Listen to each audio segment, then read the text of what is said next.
నమస్తే, నేను మీ కుప్ప పద్మిని. ఇన్నాళ్ళు మీ సపోర్ట్ ని నాకు అందిస్తూ, మీ ప్రేమని నాకు అందిస్తున్న ప్రతి ఒక్కరికి కృతజ్ఞతలు. ఇప్పుడు చూడబోతున్న ఈ వీడియో కూడా ఖచ్చితంగా మీకు ఉపయోగపడుతుంది. లైక్, షేర్ అండ్ సబ్స్క్రైబ్ చేసి మీ ఇష్టాన్ని అలాగే మీ సపోర్ట్ ని నాకు అందించండి. అలాగే ఈ వీడియో పట్ల మీ అభిప్రాయాన్ని కామెంట్ సెక్షన్ లో కామెంట్ చేసి నాకు తెలియజేయండి. నమస్తే. జ్యోతిష్య శాస్త్రం ఒక అద్భుతం. వేదాంగమైన జ్యోతిష్య శాస్త్రం అనేటువంటిది మానవ జీవన గమనానికి ఒక వరం. జ్యోతిష్య శాస్త్రం నీ జీవితంలో వెలుగునింపే ఒక భాష.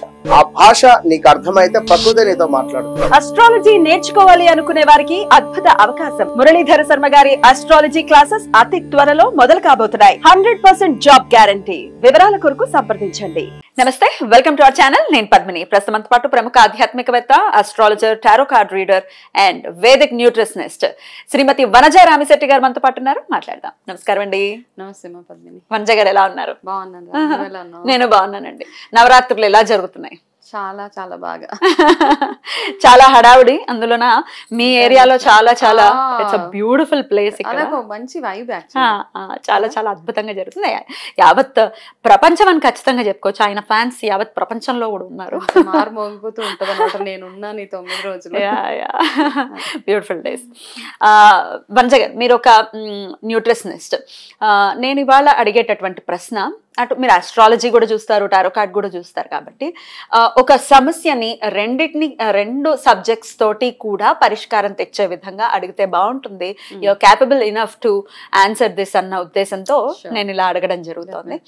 ఇప్పుడు మేబీ ఇప్పుడు లైఫ్ స్పాన్ పెరిగిందేమో కానీ రోగాలు కూడా అలాగే ఉన్నాయి కదా.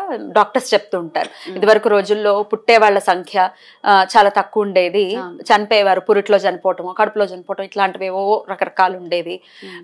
ఇంకా చనిపోతే ఇంకా చనిపోయే పరిస్థితి వచ్చి చనిపోవటమే. ఇప్పుడు అట్లా లేదు, లైఫ్ స్పాన్ పెరిగిందని డాక్టర్స్ చెప్తారు. బట్ దెన్ రోగాలు మాత్రం ఇబ్బంది పెడుతూనే ఉన్నాయి. అందులో ప్రధానమైనటువంటి సమస్య కాళ్ళకి సంబంధించినటువంటి సమస్య. ఏజ్ తో కూడా ఇవాళ రేపు సంబంధం లేకుండా మోకాళ్ళ నొప్పులు అనుకోవచ్చు. కాళ్ళకి సంబంధించి బోల్డ్ అని సమస్యలు, వాపులు, నీరు పట్టేయటం, క్రాంప్స్, పగుళ్ళు. అయ్యో, పగుళ్ళు అయితే కామన్ ప్రాబ్లం. చాలా అసహ్యకరంగా కూడా ఉంటుంది. బోల్డ్ అంత పెడిక్యూర్లకి డబ్బులు పోసేస్తాం. ఇలా కాకుండా అంటే బయట నుంచి కాదు, ఇన్టేక్ లోపల నుంచి మనం ఎట్లా క్యూర్ చేయాలి, అస్ట్రాలజీ నుంచి ఎలా సపోర్ట్ తీసుకోవచ్చు, ఈ విషయాలు ఒక్కసారి మీ ద్వారా వనజ గారు. తప్పకుండా. అయితే ఇప్పుడు అన్నట్టుగా లైఫ్ స్పాన్ ఇప్పుడు పెరిగింది. కాకపోతే ఒకప్పుడు లైఫ్ స్పాన్ ఎలా ఉండేదంటే, life span enjoyable life span ఉండేది. ఇప్పుడు ఏంటంటే లైఫ్ స్పాన్ ఉన్నా చాలా ఇబ్బందికరమైన లైఫ్ స్పాన్. అంటే ఏదో ఒక రకమైన పెయిన్స్, ఏక్స్ వచ్చేస్తుంటాయి మనకి. యంగ్స్టర్స్ లోనే చూస్తూ ఉంటే విపరీతమైన కాళ్ళ నొప్పులు, కీళ్ళ నొప్పులు. అండ్ మేజర్గా ఇప్పుడు మనం కాళ్ళ గురించి మాట్లాడుకుంటున్నాం కదా. అయితే కాళ్ళ గురించి మాట్లాడుకున్నప్పుడు మనకు ఉండే ఇష్యూస్ ఎన్నెన్నో ఉంటాయి. ఓన్లీ కాళ్ళ గురించి మాట్లాడుకుంటే కాళ్ళు క్రాంప్స్ దగ్గర నుంచి మొదలుపెట్టి కాళ్ళ పగుళ్ళు అన్నట్టుగా, కాళ్ళల్లో నరాలు తేలిపోవడం దగ్గర నుంచి, స్పైడర్ వెయిన్స్ అంటాము, స్పైడర్ వెయిన్స్ దగ్గర నుంచి ఇంకా డెఫిషియన్సీస్ చాలా రకాలుగా ఉంటాయి. వాపులు, మేజర్ గా వాపులు కూడా ఉంటుంటాయి. సో ఇవన్నీ ఉన్నప్పుడు ఇవన్నీ ఏం చేస్తాయంటే, అది మనం ఓన్లీ కాళ్ళ వాపులు, కాళ్ళలో ఏదో పగిలిపోయినాయి అంటే మనం ఓన్లీ అక్కడ వరకే అడ్రస్ చేస్తున్నాం. Only we're not addressing root cause ని ఎప్పుడు మనం అడ్రస్ చేయలేదు. అండ్ బయట మాత్రమే చేస్తున్నాం, లోపల కాదు. అంటే సిమ్టమ్ ఒక్కదాన్ని మనం అడ్రస్ చేస్తాం అన్నమాట. ఈ సిమ్టమ్ ఉంది, దీనికి ఏం చేస్తాం, కాళ్ళు క్రాంప్స్ వచ్చినాయి, ఏదో ఆయిల్ రాసేస్తాం, ఏదో పామేస్తాం, అట్లా చేసేస్తూ ఉంటాం.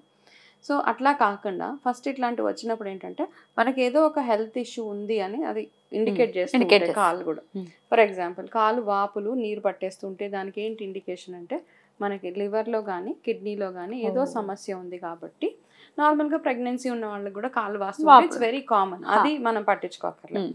అది కాకుండా మామూలుగా మనం నిద్ర లేచిన వెంటనే లేకపోతే ఎక్కువసేపు ట్రావెల్ చేసినప్పుడు కాళ్ళు ఇంతలా వాసిపోయి ఇట్లా నొక్కినప్పుడు కాళ్ళలో సొట్టలు పడతాయి కదా, అట్లా వచ్చినప్పుడు kidney test, liver function test, ఈజీగా బ్లడ్ టెస్ట్ చేసిస్తూ ఉంటారు, ఎల్ఎఫ్టీ, కేఎఫ్టీ ఇట్లాంటి టెస్ట్. కానీ లేదు, మీ దగ్గరలో ఉన్న ఫిజిషియన్కి వెళ్ళి ఫస్ట్ ఆ ఇష్యూని అడ్రస్ చేయండి. ఏదో అంటే మనం ఏం చేస్తామంటే మామూలుగా వీడియోస్ చూసేసి కాలు ఎలివేట్ చేసి పడుకుంటే పోతుంది, ఇవన్నీ కాదు. అవన్నీ చేసుకోవచ్చు. కాకపోతే ఇట్లా వచ్చినప్పుడు ఇమీడియట్గా ఒక అలామ్ అనమాట, మనకి ఏదో ప్రాబ్లం ఉంది, మన ఒంట్లో వెళ్ళి చూసుకోండి అనేసి. అది ఒకటి కాళ్ళు వాపుకి సంబంధించి. రెండోది కాళ్ళు క్రాంప్స్ వచ్చేస్తూ ఉంటాయి. ఈ మన దీని ఏమంటారు, మజిల్, అదే పిక్కలు. దాని తర్వాత కాళ్ళు మజిల్, పిక్కలు అంటాం కదా. ఈ ఈ పార్ట్స్ లో కొంతమందికి అదే పనిగా కంటిన్యూస్ గా పెయిన్ అవుతూనే ఉంటుంది అనమాట. చాలా హార్డ్ గా కూడా అయిపోయి గట్టిగా అయిపోయి ఉంటాయి. గట్టిగా అయిపోయి ప్లస్ ఆడాలలో ఎక్కువ చూస్తుంటాం. అవును, ఎందుకంటే వాళ్ళు నించోని చేసే పని ఎక్కువగా ఉంటుంది కాబట్టి. సో అట్లాంటప్పుడు ఫస్ట్ థింగ్ బేసిక్గా చిన్న చిన్న ఎక్సర్సైజెస్, కాళ్ళ మూవ్మెంట్ అవి ఎక్కువ పెట్టుకోవడం. అలా మీకు మజిల్ పెయిన్ వచ్చింది, పిక్కల్లో నొప్పులు వస్తున్నాయంటే మెగ్నీషియం డెఫిషియన్సీ ఉంది బాడీలో. మెగ్నీషియం రిచ్ ఫుడ్స్, సీడ్స్ కానీ అట్లాంటివన్నీ ఎక్కువగా తీసుకోవడం అన్నమాట. అది వచ్చింది అనగానే ఫస్ట్ యాంటీబయాటిక్స్ అవి వేసుకోవడము, పెయిన్ కిల్లర్స్ వేసుకోవడం కరెక్ట్ కాదు అది. So second symptom. ఏ ఫుడ్ లో ఉంటుంది మేడం మెగ్నీషియం? ఎక్కువగా మనకి ఆకుకూరలో ఎక్కువగా ఉంటుంది అండ్ సీడ్స్ అండ్ నట్స్, వీటిలో ఎక్కువగా ఉంటుంది కాబట్టి అందుకే అంటారు కదా హోల్సమ్ గా తినాలి డైట్ అన్ని కలిపి. ఎస్. సో ఫస్ట్ ఫుడ్ తోటి అడ్రస్ చేసుకునేవి ఏవైనా అంటే స్టార్టింగ్ లోనే మనం ఇష్యూని అడ్రస్ చేసేస్తే ఇంకా మనకి ఫ్యూచర్ బాగుంటుంది బేసిక్ గా. ఓకే, సో ఇది ఒక సెకండ్ థింగ్ మనం కామన్ గా చూసే వాటిలో. ఒకటి కాళ్ళ వాపులు అయిపోయింది, రెండోది కాళ్ళ క్రాంప్స్ అయిపోయింది. మూడో కామన్ ప్రాబ్లం ఏంటి అంటే పగుళ్ళు. చాలా చాలా వాటిలో చాలా దగ్గర బాగోదు చూడటానికి కూడా. ఆ పగుళ్ళు ఒక అంటే వేడి చేసింది అంటాము చాలా మంది, కామన్ గా వేడి చేసి పగుళ్ళు, లేకపోతే ఎక్కువసేపు నీళ్ళలో నానితే పగుళ్ళు, అండ్ పెడిక్యూర్స్ ఇవన్నీ చేసేసుకుంటాం. కాకపోతే ఏంటంటే పెడిక్యూర్స్ ఎంత చేయించుకుంటే అంత ఇంకా డిజాస్టర్ అయిపోతుంటుంది. మీ కాళ్ళల్లో ఉండే న్యాచురల్ మాయిశ్చర్ ఏదైతే ఉంటుందో, తేమ అంటే ఆ మృదుత్వం ఏదైతే ఉంటుందో అది పోతుంది. ఇంకా డ్రైనెస్ చూస్తారు మీరు ఎక్కువగా పెడిక్యూర్ చేసుకునే వాళ్ళ కాళ్ళు చూస్తే, చేసుకున్నప్పుడే బాగుంటది. ఎందుకంటే అక్కడ కాళ్ళలు అలా వేడి నీళ్ళలో పెట్టేసి రుద్దేసి పీకేసి బ్లేడ్లు పెట్టేసి అన్ని చేసేసి దాని తర్వాత ఇంత మాయిశ్చరైజర్ రాసేసాక డెఫినెట్ గా ఆ నిమిషానికి మన కాళ్ళు బాగానే ఉంటాయి. కానీ ఒక 2 రోజులు అయిపోయిన తర్వాత ఆ కాళ్ళల్లో ఉన్న మాయిశ్చర్ పోయింది అంటే మనం అదే పనిగా అప్లై చేస్తూ ఉంటాం. మాయిశ్చరైజర్ అప్లై చేస్తాము, సాక్స్లు వేసుకుంటాము, షూ వేసుకుంటాము, ఇంకా అదే పనిగా నడుస్తాం. ఇవన్నీ కాకుండా మన ఒంట్లో న్యాచురల్గా ఉండే మాయిశ్చర్ ఏదైతే ఉండాలో అది ఉండాల్సిందే. లేదు ఎక్కువగా పగుళ్ళు వస్తున్నాయంటే దానికి డెఫిషియన్సీస్ ఏవేవి ఉంటాయి, B3 and omega, vitamin B and omega-3 fatty acids. ఈ డెఫిషియన్సీస్ వల్ల మనకి మళ్ళీ ఈ ప్రాబ్లమ్స్ వస్తూ ఉంటాయి. సో ఒమేగా ఎందులో ఉంటది, అట్లాంటి ఫుడ్స్ ఎక్కువగా ఫిష్ లో ఉంటది. సో ఫిష్ లోనే ఎక్కువగా ఒమేగా ఉంటది కాబట్టి అవి సప్లిమెంట్స్ కంటే కూడా ఎక్కువ తినగలిగిన వాళ్ళు ఫిష్ తినండి, లేదా B విటమిన్ రిచ్ ఫుడ్స్ అవి తింటూ ఉంటే మనకి ఎక్కువగా ఈ కాళ్ళ పగుళ్ళు అవి రాకుండా ఉంటాయి. దాంతోపాటు మీరు నార్మల్గా చేసుకునే డైలీ రొటీన్ ఏదైతే ఉంటుందో, నన్ను అడిగితే న్యాచురల్గా ఇంట్లో హోమ్ రెమెడీస్ చెప్తా కాళ్ళ పగుళ్ళకి. పాతకాలం పద్ధతిలో ఏం చేసేవాళ్ళంటే పచ్చకర్పూరంని కాస్త తీసుకొని అందులో కొబ్బరి నూనె కాస్త పసుపు వేసి బాగా దాన్ని పేస్ట్ లాగా చేసేసి కాళ్ళకి అప్లై చేసి అట్లా వదిలేసి తర్వాత కడుక్కునేవాళ్ళు. కుంకుడుకాయలు పెడిక్యూర్కి, కుంకుడుకాయలు అంటే ఇప్పుడు పెడిక్యూర్, అప్పుడు కుంకుడుకాయలతో రుద్దేవాళ్ళు కాళ్ళని, కుంకుడుకాయలతో బాగా పామేసేవాళ్ళు. మీకున్న ట్యాన్ దగ్గర నుంచి పగుళ్ళ దగ్గర నుంచి అన్ని ఈజీగా వెళ్ళిపోయావు అనమాట. కాబట్టి అది కాళ్ళ పగులు, నో కెమికల్స్ కాబట్టి హార్మ్ చేయదు కూడా మన బాడీని కదా, అది న్యాచురల్ క్లెన్జర్ కదా మన కుంకుడుకాయలు కాబట్టి అది.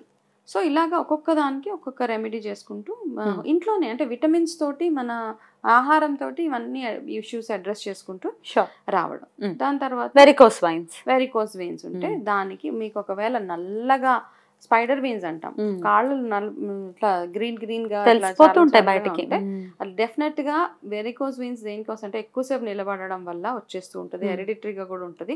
దాంతో పాటు ఒకసారి లివర్ కూడా చెక్ చేయించుకోవాలి. అట్లా ఉన్నప్పుడు లివర్ ని ఇండికేట్ చేస్తూ ఉంటుంది, లివర్ లో ఏదో ఇబ్బంది ఉంది, ఐదర్ మీకు ఫ్యాటీ లివర్ ఉండొచ్చు, లేకపోతే liver related some other issue ఉండొచ్చు. కాబట్టి అది మీరు చెక్ చేయించుకుంటే ఇది కూడా అడ్రస్ అవుతుంది.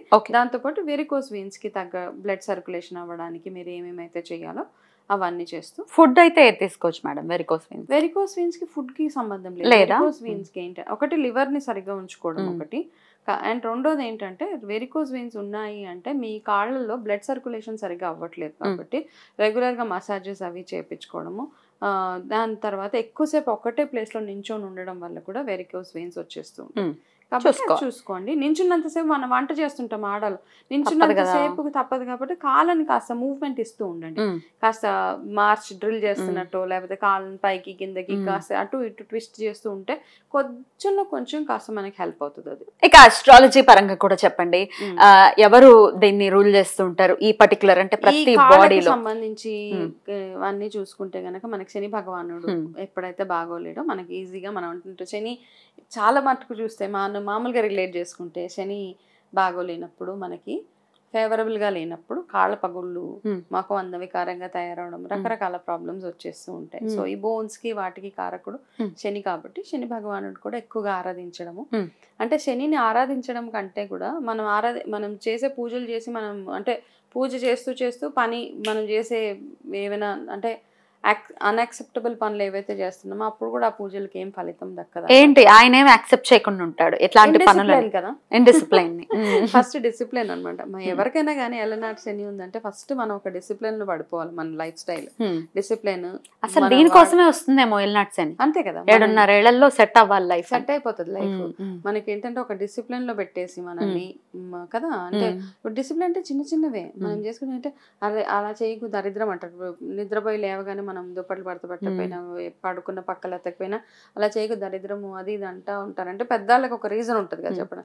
సో ఇవన్నీ డిసిప్లిన్ మ్యాటర్స్ అలాట్. మీ టైం మేనేజ్మెంట్ దగ్గర నుంచి, మీరు నిద్రపోయి లేచిన మీ క్లెన్లీనెస్ దగ్గర నుంచి, మీరు మాట్లాడే మాటల దగ్గర నుంచి, తిట్ల దగ్గర నుంచి ఇవన్నిటిని రూల్ చేస్తాడు. కాబట్టి ఇవన్నీ కంట్రోల్లో ఉంటేనే అప్పుడు మనం ఆ భగవంతుడిని ప్లీజ్ చేసినట్టు అవుతుంది. వాటితో పాటు మీరు చేసే రెగ్యులర్ గా శని ఆరాధన, హనుమంతుడి ఆరాధన ఇవన్నీ చేసుకుంటూ ఇట్లా విటమిన్ రిలేటెడ్ గా ఇట్లాంటి విటమిన్స్ తీసుకుంటూ, ఈ విటమిన్స్ బి విటమిన్ కానీ ఒమేగా గురించి మాట్లాడుకున్నాము, ఇట్లాంటి విటమిన్స్ తింటూ ఉంటే మనకి చక్కగా ఆరోగ్యం కూడా సెట్ అయిపోతుంది. తప్పకుండా ఈ మోకాళ్ళకి అసలు కాళ్ళకి సంబంధించి ఎటువంటి సమస్యలు ఉన్నా దాటి నుంచి బయటపడాలి అని అంటే కూడా డెఫినెట్ గా అటు ఆస్ట్రాలజీ పరంగా ఏం చేసుకోవచ్చు, అలాగే న్యూట్రియంట్ ఫుడ్ ఏది కరెక్ట్ గా తీసుకోవాలి అనేది చాలా బ్యూటిఫుల్ గా ఎక్స్ప్లెయిన్ చేశారండి. ఇంకొక ప్రశ్న ఉంది, పక్షవాతానికి కాళ్ళకి గనక వస్తే దానికి ఏంటి చాలా అంటే చాలా పెక్యులర్ అండ్ చాలా గట్టి సమస్య కదా అది. అది ఇప్పుడు ఏంటంటే ఒకప్పుడు మనకి ఎక్కువ అంటే బేసిక్ గా పక్షవాతం ఎందుకు వస్తుంటే it's directly link to your neurology కదా, అది బ్లడ్ ప్రెషర్ కి కూడా బ్లడ్ ప్రెషర్. కాబట్టి పక్షవాతము వచ్చినప్పుడు ఏమంటారు అంటే ఫస్ట్ ఆఫ్ ఆల్ మనకి సిమ్టమ్స్ తెలిసిపోతూ ఉంటాయి ముందు నుంచే. మనకి సడన్ గా వచ్చేస్తుంది అంటారు చాలా మంది. ఉండి పక్షవాతం అంటే వాళ్ళ బీపీ సరిగా మానిటర్ చేయకుండా ఉండి ఉంటారు, వాళ్ళు తినే ఆహారంలో ఉప్పు అవన్నీ కంట్రోల్ చేసుకోవడము. ఫ్యామిలీలో ఆల్రెడీ అట్లాంటివి ఎవరికైనా వచ్చి ఉంటే మాత్రం నెక్స్ట్ జనరేషన్ చాలా చాలా కేర్ఫుల్ గా ఉండడం ఒకటి.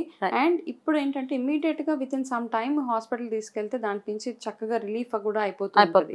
కాబట్టి ఇది ఒకసారి చూసుకోవడమే, వెంటనే ఇమీడియట్ గా యాక్షన్ తీసుకోవడము. అయితే ఒక చక్కటి రెమెడీ చెప్తారు ఆయుర్వేదాలో, ఏంటంటే పక్షవాతం సిమ్టమ్స్ మనకు అనిపించినప్పుడు వెంటనే తేనె తాగేమంటారు. అవునా? చేసుకుంటూ ఉంటే బ్యూటిఫుల్ అండి, చాలా అద్భుతంగా వివరించారు. చాలా చాలా కృతజ్ఞతలు. మరి ఇంకా ఏమైనా మీకు సంబంధించిన సమస్యల గురించి వాటి పరిష్కారాలు తెలుసుకోవాలి అనుకుంటే గనక కమెంట్ సెక్షన్ లో ఖచ్చితంగా కమెంట్ చేయండి. అవి నెక్స్ట్ ఎపిసోడ్స్ లో అడ్రస్ చేసేటటువంటి ప్రయత్నం చేస్తాం. Right madam, thank you so very much. నమస్తే.